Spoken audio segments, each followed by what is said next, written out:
Good morning, this is Rashad Mitchell coming to you live from my YouTube channel as I continue on the series part 63 of On This Day in Black Music History, part 63. I'll be talking about the events and the moments that took place on June the 2nd.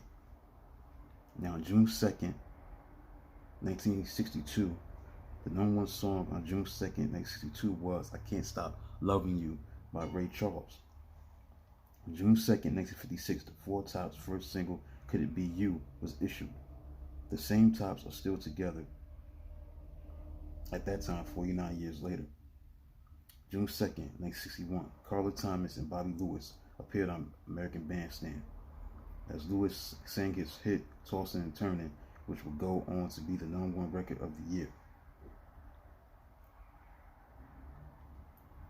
June 2nd, 1962, in an interesting evening mixing jazz, R&B, and big band swing, Lionel Hampton and his orchestra, Laverne Baker and the Dave Brubeck Quartet performed in Atlanta, Georgia.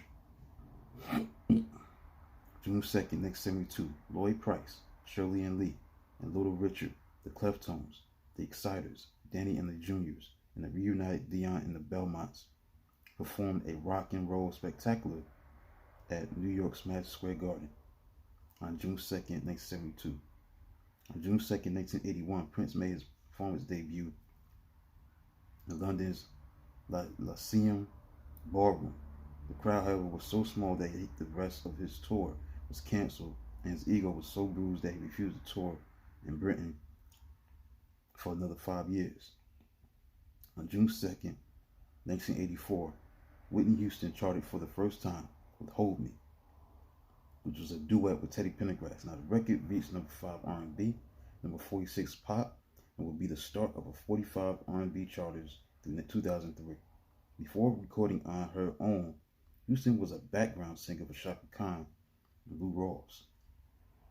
On June 2nd, 1990, Mariah Carey assaulted the Hot 100 chart with Vision of Love, her first of 5 straight number ones. On June 2nd, 1993, Ray Charles received the Songwriters Hall of Fame Lifetime Achievement Award from Billy Joel at the 24th annual induction ceremonies in the Sheraton Hotel in New York City. June 2nd, 1998, Luther Vandross and Mariah Carey joined Patti LaBelle for her Patti LaBelle in concert on Broadway at the Hammerstein Ballroom in New York. The show would later be aired on PBS TV. So that concludes a look at the events and the moments that took place on June 2nd. On behalf of Black Music History Month, this is part 63. Please subscribe, like, comment. I'll do the same thing. This part series tomorrow, once a day, like I always do, like I've been doing nowadays. So that concludes this part series for part 63 of On This Day in Black Music History. Until then, talk to you tomorrow.